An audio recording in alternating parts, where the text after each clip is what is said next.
Hadirin hadirat sekalian rahmati Allah Subhanahu wa taala.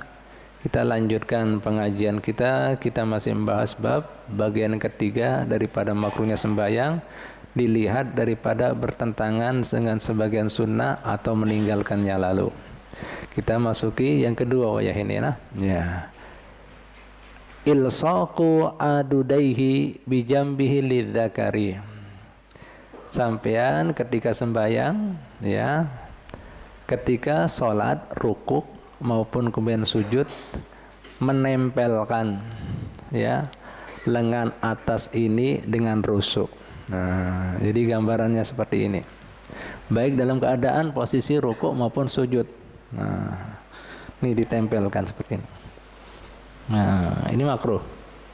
Jadi laki dibuka. Nah, begitu pula sujud. Jangan pian tempelkan. Nah, gambar ini sujudlah. Siap. Ya. Ini makruh. Harusnya begini. Nah, ini sunnah. Begini makruh. Alhamdulillah. Rapat. Sunnahnya dibuka. Nah, itu. Ya. Itu makruh lah. Terus apa lagi? Nah, ya, yang kedua ilsaqu batnihi ya bifahidaihi lidzakari aidan. Ya. Kesan lakian lagi makruh ya menempelkan parutnya lawan paha. Jadi merapat. Nah, tahu ya, posisi sujud tadi nempel antara perut lawan pahanya. Nah, jadi mun laki disunahkan melebar. Nah, jadi mun binian malah sunahnya menutup. Nah, jadi mun seandainya ini paha lawan perut lah jadi satu seperti ini, makruh nih kesan laki. Nah, ya malah disunahkan. Nah, tarik. Nah, jadi antara paha lawan perut kebuka. Jadi kalau rapatkan. Mun binian disunahkan rapat semuanya lah. Nah, supaya ketutup semuanya bagian tubuhnya tadi. Dalam sholat sudah kayak itu. Gimana di luar sholat? Beda kan adabnya binian lawan lakian. Paham ya, Pak ya? Nah, jadi mun lakian mana dibuka. Paham ya? Direnggangkan. Direnggangkan. Nah, apalagi Ibu Bapak, kadang-kadang sering kita dapati masih banyak orang-orang menggawe ini dimakruhkan. Yang keempat, al-jahru khalfal imami bi ghairi amin wa ma ustusna, yaitu mengeraskan suaranya di belakang seorang imam, yaitu maksudnya makmum, selain amin, ya, selain ucapan amin atau kata-kata amin, ya. Nah, atau yang dikecualikan juga yang disunahkan untuk disuarakan. Jadi ini orang berarti obsesi jadi imam ini. Baca surat dikeraskan. Malah. Nah, apalagi. Nah, itu makruh malah. Kecuali yang dikecualikan. Apa yang dikecualikan selain amin?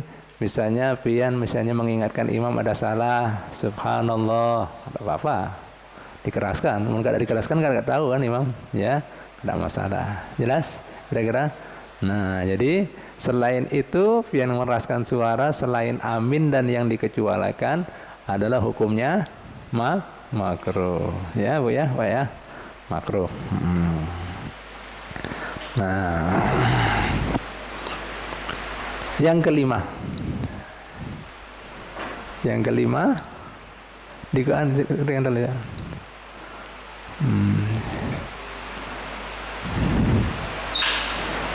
kelima yaitu italatut tasahudil awal wa du'a'u ba'dahu, memanjangkan tasahud awal dan kemudian doa setelahnya. Makruh malah karena tasahud awal itu Bu, tahiyat awal dibentuk ya dalam syariat kita gesan jedah pemisah dari 4 rakaat ini supaya pian kada bingung. Nah, supaya kada lupa. Seandainya langsung 4, sudah ada jedanya lupa kadang-kadang. 3, 4 yuk. 3, 4 yuk. Nah, Jadi posisinya sifatnya jeda, ya. Makanya kemudian kada boleh panjang-panjang tasawuf awal itu. Paham Bu, Pak? Ya. Tasawuf awal disunahkan tidak panjang-panjang. Masih ingat batasannya tasawuf awal? Berapa lawas? Berapa lawas? Hah? Siapa yang masih ingat? Hah? Seperti membaca Fatihah. Nah, jadi nggak lebih daripada itu. Bu, Pak. Apabila lebih, maka hukumnya makruh. Ya.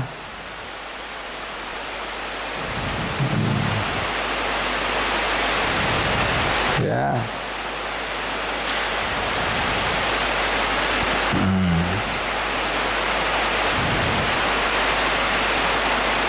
Ya.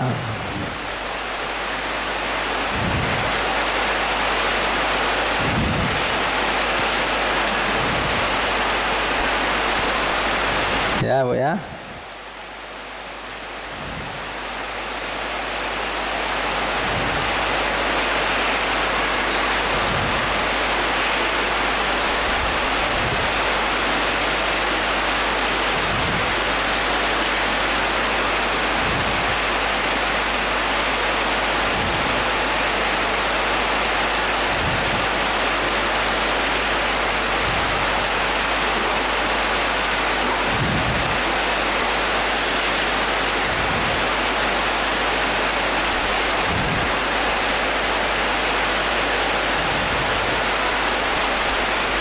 Ya, baik. Ya.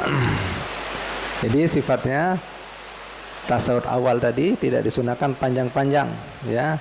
Jadi seperti bacaan yang pian baca sampai mana Bib? Misalnya ditanya, yaitu sampai sholawat pada Nabi kita Muhammad sallallahu alaihi wasallam. Allahumma shalli ala sayyidina Muhammadin wa ala alih. Nah, itu sampai di situ. Jika pian baca lebih dari itu, maka hukumnya makruh. Jelas lah. Nah, paham ya itu, Pak. Ada yang mengatakan sampai Allahumma shalli ala sayyidina Muhammad. Tapi ada baginda Nabi kita Muhammad SAW bersabda, jangan kalian bersolawat dengan solawat batra. Batra itu buntung. Apa buntung artinya? Yaitu solawat tanpa menyebutkan keluarga beliau. Nah, jadi sidin mau salawat kita itu minimal Allahumma shalli ala sayyidina Muhammadin wa alih. Atau kalau biasa pian enggak bisa membaca wa alih, Allahumma shalli ala sayyidina Muhammadin wa ala ali sayyidina Muhammad. Ya, seperti itu aja. Jika lebih dari itu makruh hukumnya, ya. Jelas ya kira-kira ya. Baik, Bu, Pak. Karena sifatnya tahiyat awal tadi dibina untuk sekedar jeda di antara 4 rakaat tadi supaya pian kada bingung, ya. Nah, jeda sifatnya. Oleh karena itu, nah ini banyak orang kadang-kadang kada tahu. Kan tahiyat awal itu kan sunnah. Apabila pian misalnya berdiri lupa kada tahiyat awal, posisinya sudah mendekati rukuk, misalnya Allahu Akbar.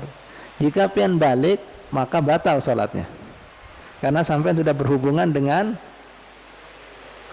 rukun. Nah, ini kan sunnah. Jadi kalau sudah posisinya sudah sampai segini Allahu Akbar, ya pian lanjutkan sampai berdiri. Jika pian kemudian balik lagi, pian tahu itu dilarang, tidak dibolehkan, batal sholat pian. Nah, kami sering dapati kadang-kadang mungkin imam ini kada tahu ya, kada tahu syariat ya, bahwasanya tahiyat awal itu sunnah. Dan kemudian yang kedua, apabila sudah berhubungan dengan yang fardu, tidak boleh kemudian turun lagi. Ini turun, bingung sama siapa? Makmum. Subhanallah, subhanallah, turun ya Allah. Batal karena sudah berhubungan dengan rukun, dengan rokaat. Alhamdulillah, jelaslah dengan berdiri. Kalau berdiri kan wajib. Kalau ini sunnah, sifatnya untuk jeda aja. Nah, ini banyak orang nggak ngerti, ya kan? Bingung, tegang, kecuali kalau posisinya masih duduk. Allah diademkan, Allahu Akbar, langsung duduk. Kada apa salah. Nah, jika posisinya masih dekat dengan duduk, tidak disunahkan sujud sahwi. Allah. Tapi jika lupa sudah berdiri, kemudian sebelum salam disudahkan sujud sahwi. Jelas kira-kira? Paham kira-kira? Nah itu Pak, tuntunannya kayak itu ya. Nah, karena tahiyat awal maupun kunut termasuk sunnah abad ya, sunnah abad ya, jadi kalau misalnya dilupakan atau ditinggalkan disunahkan sujud sahwi. Paham ya kira-kira ya? Nah itu Pak. Nah jadi kalau sudah berdiri lanjutkan aja, jangan turun lagi, kecuali posisinya masih posisi duduk, dan balik ke apa-apa, dan tidak disunahkan sujud sahwi karena masih parak posisinya, kecuali sudah berdiri ya. Baik Bu, Pak. Yang keenam, tarku surati fi raqataini ya. Al-ulayaini, meninggalkan membaca surat di rakaat ya, 2 rakaat pertama ya. Meninggalkan membaca surat di 2 rakaat pertama. Jadi pian setelah baca Fatihah kada baca surat di 2 rakaat pertama, maka hukumnya juga makruh. Nah, kamu ya, makruh. Kemudian apa pulang? Ya. Yaitu yang ketujuh, tarku takbiratul intiqalat, pian meninggalkan yaitu takbir intiqalat, takbir Allahu Akbar, pian kemudian ketika pindah dari rukun ke rukun lain kada membaca. Misalnya dari berdiri mau ruku Allahu Akbar kada baca, dari sujud mau duduk kada baca Allahu Akbar kada baca, maka juga makruh ya, meninggalkan takbir intiqalat. Apabila pian meninggalkan takbiratul ihram, batal takbir pertama, karena takbir pertama itu adalah rukun. Karena takbir pertama itu masuknya sholat, makanya tempatnya niat di situ. Allahu Akbar pian niat. Jika pian tinggalkan itu takbiratul ihram pertama, batal. Tapi kalau takbir intiqalat, takbir untuk pindah dari satu rukun ke rukun lain, hukumnya sunnah. Ditinggalkan makruh. Jelas kira-kira? Alhamdulillah. Jelas ya? Dengar aja soal kita. Jelas Bu ya? Nah, kita sering takbir ya, tapi kemudian kadang-kadang masih ada yang dibesarkan selain Allah. Nah, padahal ada maknanya. Itu agar supaya kita menghilangkan sesuatu yang besar di hati kita, di pikiran kita, di kehidupan kita selain Allah. Tapi kadang-kadang kita belum mengerti itu tadi, masih membesarkan egonya, masih membesarkan keilmuannya, masih membesarkan jabatannya, masih membesarkan titelnya, masih membesarkan hartanya, masih membesarkan hobinya. Banyak kada mengerti orang ini, berarti belum sujud ini, belum tunduk ini. Nah, berapa banyak orang kada mengerti falsafah dari sholat. Itu maksudnya Allah Ta'ala hilangkan, tidak ada yang besar kecuali Allah. Nah, ada maknanya. Makanya Allah Ta'ala mengatakan, wa innaha lakabiratun illa alal khasyiin. Sembahyang itu amat sangat berat, besar, kecuali bagi orang-orang yang khusyuk, yang tunduk, yang lemah merasa dirinya di hadapan Allah Ta'ala. Itu sholat bisa ringan, mudah. Sementara orang masih egonya berat. Bisa jadi dia sholat, tapi kemudian batinnya, jiwanya kada sholat. Allah. Nah, oleh karena itu dia gawai bukan ikhlas, tapi itu tadi riya. Ingin ada di hatinya manusia. Ambo ya, kayak. Mudah-mudahan Allah Ta'ala mengeluarkan semuanya apa-apa yang ada dalam hati kita ya, daripada apa-apa yang bisa mencegah antara kita dengan Allah Ta'ala ya, yang bisa mencegah kita daripada untuk mendapatkan pengampunannya Allah, rahmatnya Allah, dan ridhonya Allah Subhanahu wa ta'ala, sehingga kita terjaga daripada maksiat padanya, melakukan yang haram atau semua hal-hal yang tidak diridhoinya. Amin ya rabbal alamin. Ya, yang ke-8 Bu, Pak. Tarku adkarir ruku'i wal i'tidali was sujudi wal julusi baina sajdataini. Pian meninggalkan dikir-dikir, baca-bacaan ketika ruku'. Nah, subhana rabbiyal adimi wa bihamdi kada dibaca ketika ruku'. I'tidal sami Allahu liman hamida rabbana lakal hamdu bil usa kada dibaca. Sujud subhana rabbiyal a'la wa bihamdi kada dibaca. Julus baina sajdatain rabbighfirli warhamni wajburni sampai selesai kada dibaca, makruh. Nah, makruh aja. Nah, doa iftitah juga kada dibaca, makruh. Nah, yang ke-9, meninggalkan tarku doa fit tasahudil akhir, meninggalkan doa tasahud akhir. Ayo hafalkan, semalam kan sudah dikasih Ilham Habib. Sudah hafal? Sudah hafal? Nah, dihafalkan. Allahumma inni a'udzubika min adabi jahannam min adabil qabri. Hafal? Lanjut. Ana fitatil mahya wal mati. La maghfirli ma qaddamtu ma akhartu, sampai terusnya. Dibaca itu Bu, Pak ya. Nah, jika pengen tinggal berapa kali kita makruh terus ini, karena pernah baca. Dihafalkan. Lengkap doanya Nabi Muhammad SAW, minta perlindungan semuanya. Dari balai kehidupan sampai kematian. Ya, sampai daripada fitnahnya Dajjal juga. Nah, yang ke-10. Ya, adamu sujudi alal anfi. Ketika sujud, ya hidungnya kada kena, artinya nungging seperti ini. Nah, ini kan harusnya sujud itu kena ini dahi lawan hidungnya. Ini kada begini, dahinya aja nungging. Nah, hidung kada kena, makruh itu. Karena ada kan orang sujud kanakan biasanya lah. Nah, jadi sujudnya pakai dahi aja, hidungnya angkat. Nah, makruh, jelas lah. Nah, nungging itu makruh.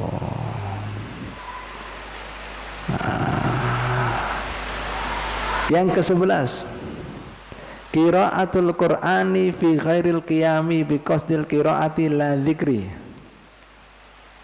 Membaca Al-Qur'an, artinya membaca sebagian ayat Al-Qur'an, posisinya bukan dalam keadaan berdiri. Misalnya rukuk kah, sujud kah, baca ayat Quran. Lebih gimana baca ayat Quran? Maksudnya ayat Al-Quran di sini ayat-ayat yang kemudian yang berhubungan dengan doa. Nah, contohnya kan banyak kadang-kadang orang sujud, ya kan ada sebagian ayat-ayat Al-Quran mengandung doa. Contohnya apa? Rabbana hablana min azwajina wa dzurriyyatina qurrata ayun waj'alna lil muttaqina imama, atau Rabbana dhalamna anfusana wa illam taghfir lana wa tarhamna lanakunanna minal khasirin, atau doa sabu jagat Rabbana atina fid dunya hasanah fil akhirati hasanah wa qina adzabannar. Jika pian baca, pian niatkan itu surat Al-Qur'an atau ayat Al-Qur'an, hukumnya makruh. Kenapa? Bacaan ayat Qur'an itu setelah Fatihah dan posisinya dalam keadaan berdiri. Kecuali, nah ini kecuali diniatkan dzikir, diniatkan doa, tidak makruh. Nah, ini banyak orang nggak tahu kan? Banyak kada tahu kan? Mun kada ngaji kada tahu. Baca aja. Nah, makruh karena bacaan ayat atau surat itu posisinya berdiri setelah Fatihah. Tapi yang pindahkan bukan pada tempatnya, hukumnya makruh kecuali dengan niatan doa atau dzikir. Jelas?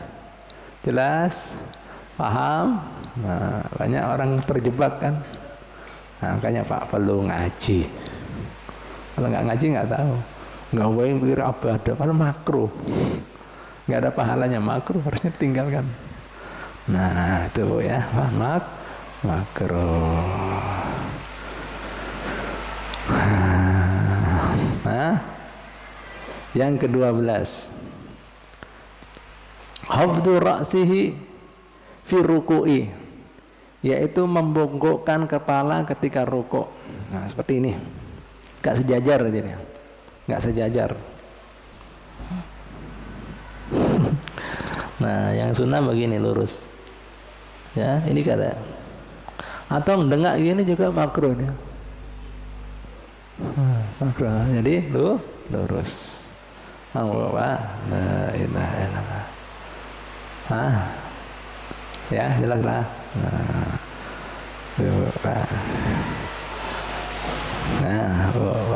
Sudah Isa kah ini? Sudah. Mau sudah Isa dulu dan. Nah ini yang menarik abis ini. Ada sebagian gerak-gerakan seperti gerakan hewan dalam sholat, hukumnya makruh. Lebih ada gerak-gerakan dalam sholat seperti hewan. Ada. Dengar habis ini setelah adzan. Nah selanjutnya Bu, Pak. Nah ini banyak kemudian hal-hal juga yang digawai oleh masyarakat ya, yang mana itu gerak-gerakan seperti geraknya binatang biar Nabi Muhammad SAW dan dimakruhkan, Ibu ya, Pak ya. Nah apa saja Ibu Bapak sekalian ta'ala. Nah kita dengarkan, nah ini apa sabda Nabi Muhammad SAW yang dimakruhkan ketika pian sembahyang ya. Ya, yang selanjutnya yaitu dulu sebenarnya satru yadaihi indal ikhrami was sujud, yaitu menutup kedua tangannya ketika takbiratul ihram dan sujud. Nah, jadi nih ketutupan, ada kelihatan ketika takbir. Nah, begitu pula sujud ada kelihatan. Ini makruh ini. Nah, ketutupan ya. Tangannya maupun apa tadi tangannya ketika yaitu takbiratul ihram maupun sujud ya, Bu ya, Pak ya. Nah siap dan dulu ya. Dan selanjutnya Ibu Bapak, nah ini yang gerakan-gerakan binatang yang dimakruhkan oleh Nabi Muhammad SAW ya ketika sholat. Yang pertama yaitu nomor 14 ini ya, an yaltafita fi salamihi bisur'atin, yaitu menoleh ketika salam dengan cepat, seperti menolehnya ujar Nabi Muhammad SAW, seperti menolehnya sa'lab, musang. Nah, seperti menolehnya musang Bu.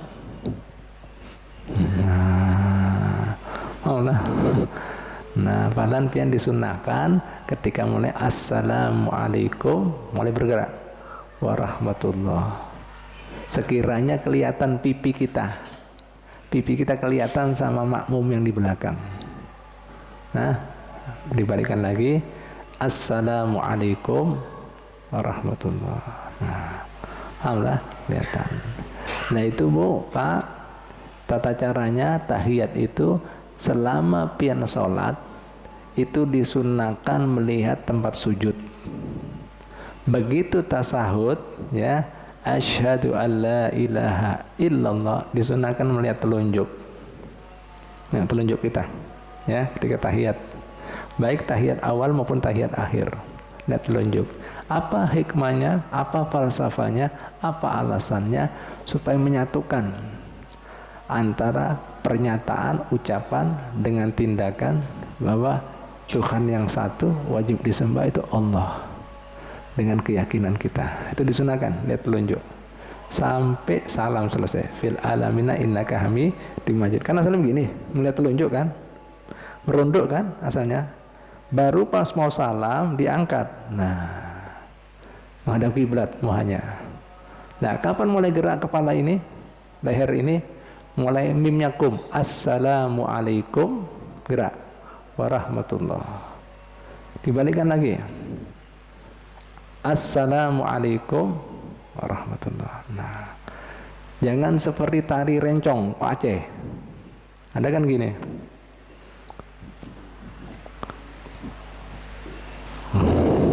Makruh malahan. Ada kan orang gitu.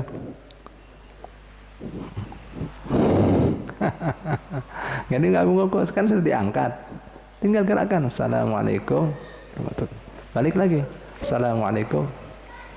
Tapi jangan terlalu cepat-cepat. Cepat makruh juga. Nah, jadi Nabi seperti salap, musang itu. Musang itu. Musang kan cepat kalau noleh. Oh, musang jadi Nabi. Nah, musang. Nah, jadi ada orang sholat seperti musang. Nah, yang kedua, ya ini kebun binatang Anda ya dalam sholat ya. An yabruqa kalbair, yaitu duduk seperti duduknya onta. Gimana duduknya onta? Bi an yuqaddima yadaihi ala rukbataihi fis sujud, mendahulukan tangannya daripada kedua lintuhutnya ketika sujud. Nah, ini Habib bicara orang sehat lah. Nanti ditanya lagi, loh Habib kalau sehat, aduh, ini sehat, nggak ada masalah. Ini sudah jelaskan gini, takon lagi. Nah, kalau yang sudah osteoporosis nggak apa-apa, cari yang nyaman, yang penting khusyuk gitu loh. Nah, paham lu ya. Nah, jadi kalau pian misalnya ya, ini sunnahnya lintuh dulu ya. Ini Allah. Nah ini lintuh dulu. Lek baru. Nah, karena onta itu depan dulu. Mau duduknya coba lihat onta. Nah, onta gini dulu, Pak. Lek. Nah, onta itu. Onta itu. Nah, onta. Nah, orang ada sholatnya model binatang. Nabi deh katakan, lain Habib deh. Onta itu. Nah, onta. Nah, onta kan depan dulu. Kada luntut dulu, depannya dulu. Ledek baru dia belakang. Itu onta. Pernah lihat onta? Pak Jobri? Nah, jangan kalau mau duduk gitu-gitu. Ya, nah itu onta ajarnya la ilaha illallah. Nah, kemudian apa lagi yang ke-19? Ya, Bu, iftarasu sab'i. Ya, wa huwa an yad'a dira'aihi 'alal ardi fi sujud. Yaitu seperti duduknya binatang buas atau anjing ke harimau. Coba perhatikan duduknya binatang buas, harimau, anjing, singa.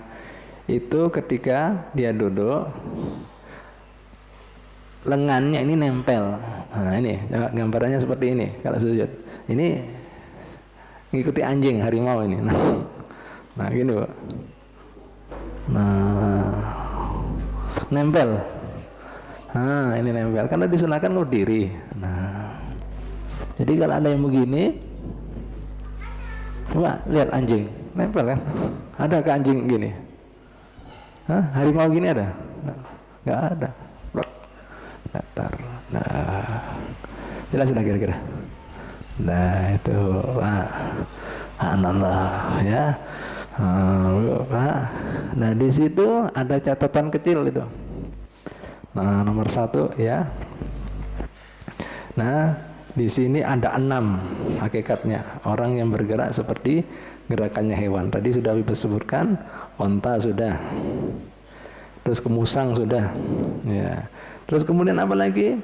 Wa nakruhu rabi fi sujudil faridah, yaitu sujudnya seperti mematuknya burung elang, artinya cepat, ngepir. Nah ini Bu, Pak ya, misalnya Allahu Akbar, Allahu Akbar. Nah itu yang gimana itu sholat itu? Allah, kalau nggak ada tumak ninanya batal. Allah kan harus minimal ada jedanya. Subhanallah. Allah jelas apa enggak? Loh, sampai Nabi yang katakan seperti elang itu. Nah itu. Nah, bro. Ya. Pak. Nah, duduk juga seperti ini. Ya. Ini posisi duduk. Tahiyat awal ke tahiyat akhir. Nah ini. Jadi pantatnya nempel. Alhamdulillah. Ininya di sini ya, lihat, kelihatan, lihat ya. Nah kan harusnya begini. Nah, sunnahnya loh ya. Ini enggak gini. Nah, udah.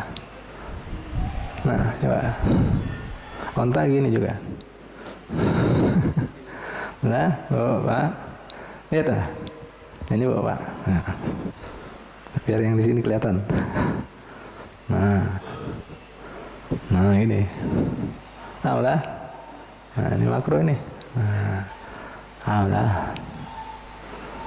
Anjing juga gini duduknya, belakangnya, nempel. Nah, itu Bu, Pak. Onta kaki seperti itu. Nah, udah. Nah, jadi kan sunnahnya begini. Muntahiyat akhir begini. Ini. Nah, ya. Jadi kada nempel pinggulnya malah menempel ke tanah. Nah, itu makruh. Jelas ya? Nah, nah, ini lagi disebutkan Nabi seperti apa? Ketika tahiyat seperti hel itu kuda. Nah, ini Habib kadang-kadang subhanallah Ibu ya. Apa yang disunahkan Nabi banyak yang gawe ternyata. Nah, Habib pernah negur orang, Habib sering kadang lihat pas salam ya. Assalamualaikum. Assalamualaikum. Nah, buka gini. Assalamualaikum warahmatullahi. Assalamualaikum. Set. Katanya Nabi seperti kuda itu. Coba kalau buntutnya kuda itu Bu kalau mau jalan, aslinya kan lurus buntutnya. Kalau dia mau jalan, nekuk di situ. Nah itu. Set. Kenapa itu orang-orang? Kok sholat jar Nabi SAW? Kok seperti buntutnya kuda gitu, buka-buka terus. Nah, kalau mau sudah salam. Ada yang tepuk-tepuk lagi. Ini Syiah ini. Ya, Habib bisa nganggap itu kenapa kok ada buka seperti ini Bu? Pak, ini bisa jadi karena mungkin kiasannya ya. Habib marahnya nyangka, yakin ya mereka ada yang seperti ini. Assalamualaikum warahmatullahi wabarakatuh. Buka kan gini. Assalamualaikum.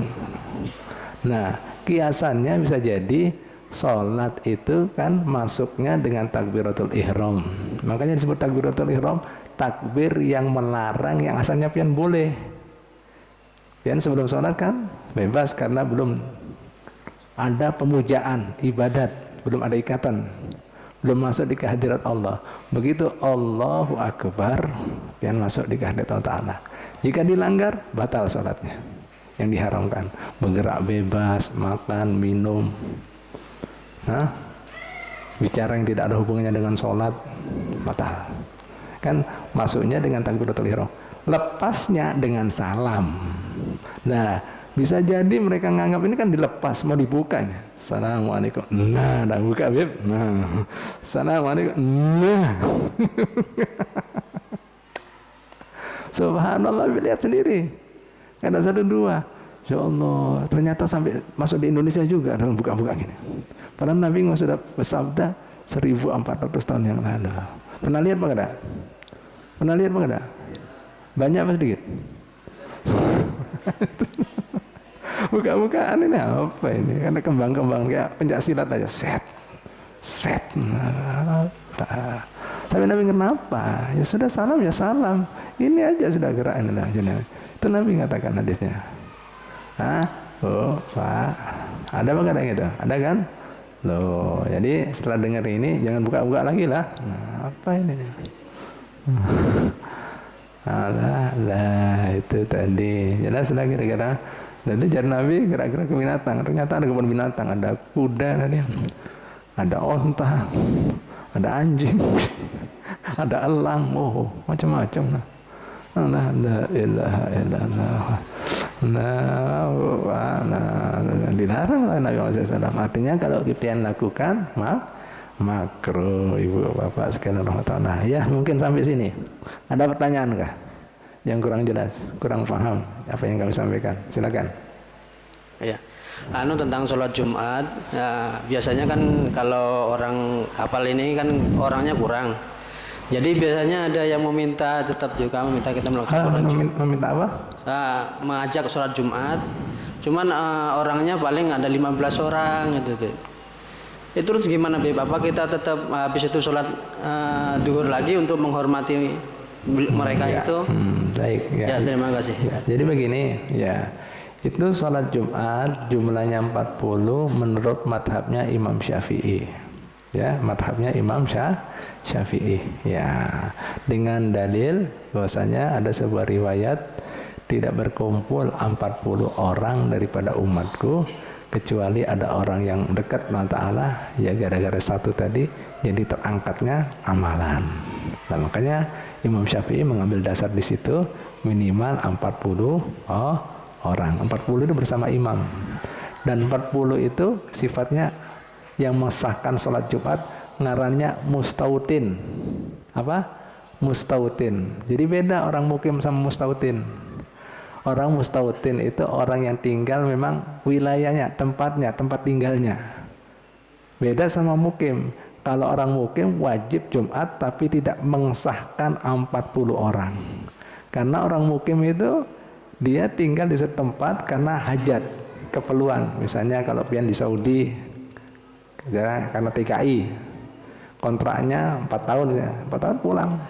Itu wajib Jumat tapi tidak mensahkan yang jumlah 40. Jadi yang mensahkan itu penduduk yang tinggal di situ. Itu namanya mustautin. Ya, yang mensahkan 40 tadi ya. Nah, paham enggak ya? Nah, ya, itu namanya mustautin. Itu yang mensahkan 40 orang. Nah, sedangkan mukim wajib. Itu madhabnya Imam Syafi'i 40 orang. Nah, sedangkan madhab lain tidak membatasi dengan jumlah tersebut. Artinya meskipun kurang 40 sah-sah aja. Ya. Nah, itu makanya kalau kita kembali lagi, nah seperti ikan di melaut kan, kapal. Pastinya tidak mustautin semuanya itu. Nggak ada kan orang tinggal di kapal. Ya kan? Oh, jadi bisa kita mengambil pendapat yang lain yang tidak menghancurkan atau mewajibkan 40. Tetap wajib kita Jumatan ya, meskipun kita musafir, mukim aja kan wajib. Karena tadi itu Jumat adalah suatu sembahyang yang kemudian disyariatkan untuk umat Nabi SAW dengan pahala yang luar biasa. Jumat ketemu Jumat, ujar Nabi SAW, menghapuskan dosa selama seminggu. Jadi nggak masalah ya, gawe aja. Ya siap. Nah, ada lagi? Hah? Ada kan? Pak Edi? Ini mic-nya. Jadi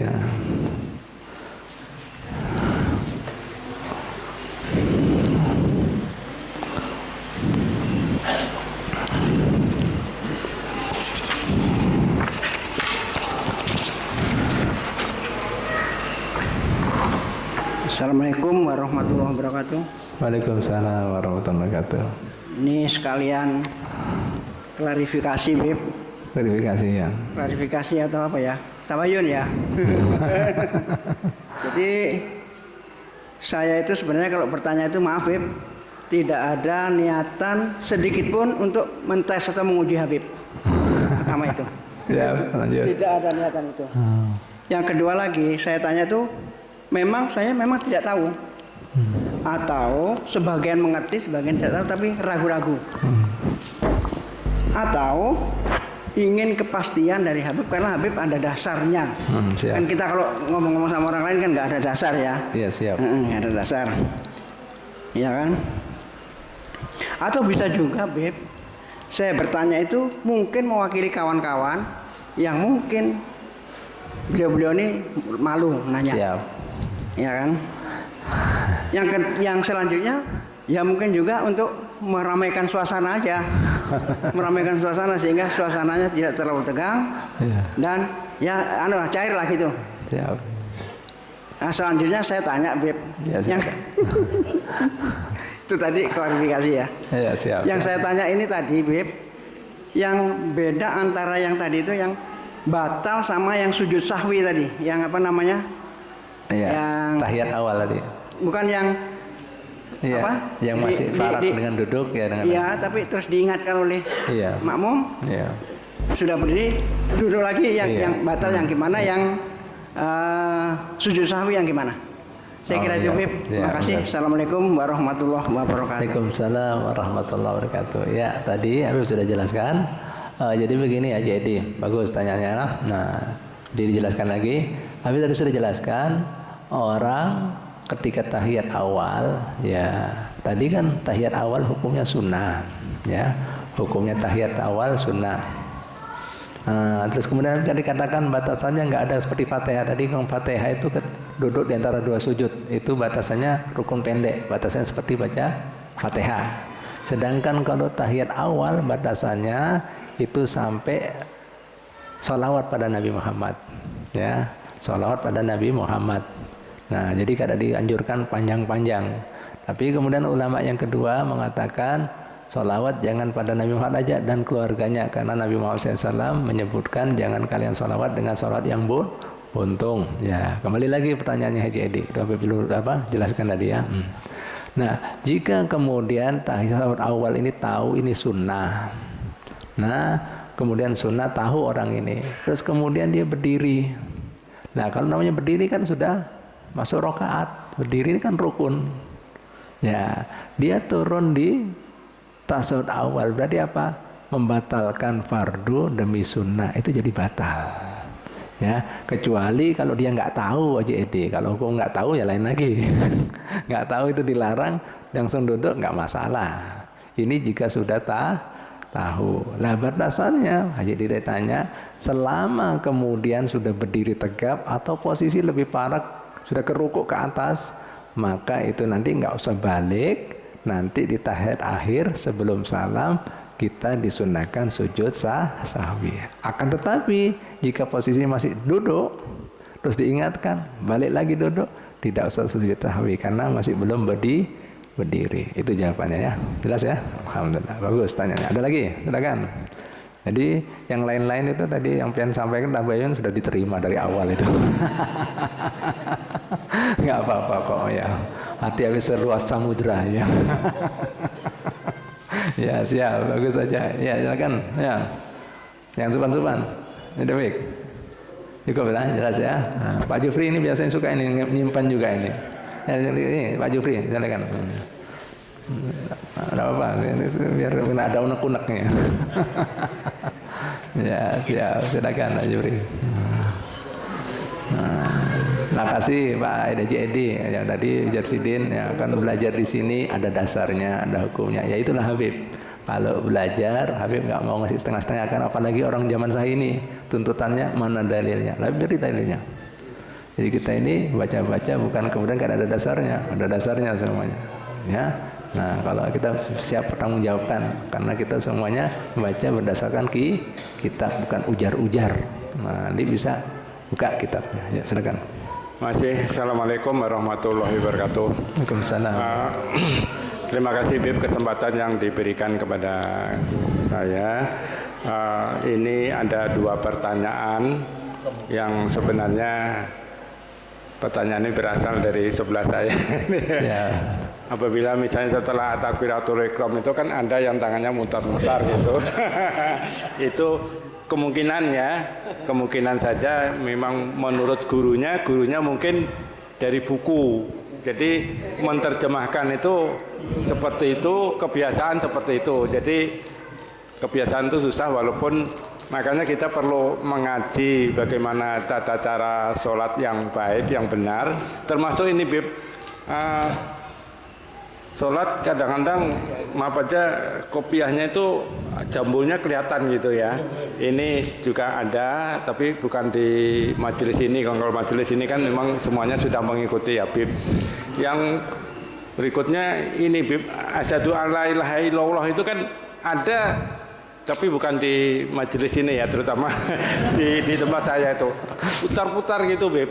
Nah, makanya itu kan kita perlu belajar dan bukan dari buku saja maksud saya, karena terjemahan apalagi kalau kita membaca kitab gundul, kalau tidak betul-betul benar membacanya, penterjemahannya, yaitu tadi kadang-kadang setelah asyhadu alla ilaha illallah kan digerakkan tangannya begitu kan, melihat seperti Habib kemukakan tadi. Tapi kalau dia belajar dari buku, digerakkan itu digerak-gerakan gitu. Jadi ada itu yang tangannya asyhadu alla ilaha illallah atau yang begini itu ada. Tapi di sini tidak ada itu. Gitu. Ya alhamdulillah Bib. senyaman. Ya, kebiasaan saya terus terang, Beb. Mulai kecil sholat itu hanya mengikuti sesama teman-teman yang ada di Langgar. Ya, alhamdulillah walaupun sekarang ini sudah tua, ketemu dengan Habib di mana-mana, baik di masjid dan sebagainya, di majelis-majelis. Kebiasaan-kebiasaan yang kurang baik saya lakukan, ataupun sholatnya rukun-rukun sholat belum sempurna, alhamdulillah kami selalu belajar dan belajar. Hanya itu aja. Ya. Pertanyaan kami. Terima kasih. Assalamualaikum warahmatullahi wabarakatuh. Waalaikumsalam warahmatullahi wabarakatuh. Nggih, terima kasih Pak Jufri pertanyaannya. Nah, jadi apa-apa yang habis sampaikan tadi, jika tidak mengikuti apa yang kemudian apa sunnahnya, terus menggawe apa yang dimakruhkannya, berarti hukumnya makruh. Nggak ada sholat kemudian pakai muter-muter kayak molen gitu kan. Nah, ya. Jadi karena apa? Tadi kan sudah dikatakan, mana kalau gerak-gerakan yang tidak ada tuntunannya, kan tadi sudah disebutkan hal yang batalkan sholat, gerak 3 kali berturut-turut. Ya, nah mungkin perlu pian ketahui, ada gerak-gerakan yang kecil, ada gerakan yang besar. Nah, gerakan besar itu mana yang batalkan? Yaitu ada mafasilnya. Mafasil itu persendian yang besar. Nah, jadi kalau persendian kecil tidak membatalkan, ya seperti jari jemari ini, dengan syarat tidak ada niatan main-main. Nah, setelah dijelaskan, oh nggak batal, gini-gini, oh. Nah ini kan main-main, sholat nggak ada boleh main-main, batal. Misalnya kalau gatal, ya jadi kalau sampai nempelkan nggak masalah ini, meskipun lebih dari 3 kali. Dengan syarat tadi apa? Tidak ada bikosti talaub, bahasa Arabnya tidak ada maksud untuk bermain-main. Sholat kok main-main. Nah, kalau ada niat main-main, meskipun sendi kecil, batal.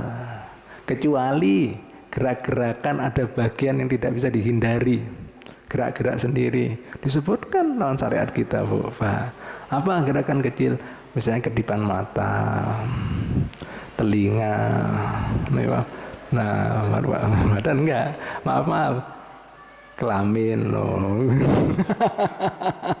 itu disebutkan, enggak ada masalah. Misalnya mungkin kemanten hanyar kan apa, nah, enggak masalah. Nah, itu kan di luar dugaan kita ya. Telinga kan kadang-kadang orang gerak-gerak sendiri, mata ini kecil kan, bibir, paham Pak ya? Nah itu enggak masalah ya, enggak masalah. Nah, itu kan bisa dihindari. Nah, begitu lagi, kembali lagi. Nah, jari jemari ini dengan niatan tidak ada main-main, nggak masalah. Nah, yang kemudian berat batal itu ini mafasil. Ini dihitung 3 kali. Ini juga.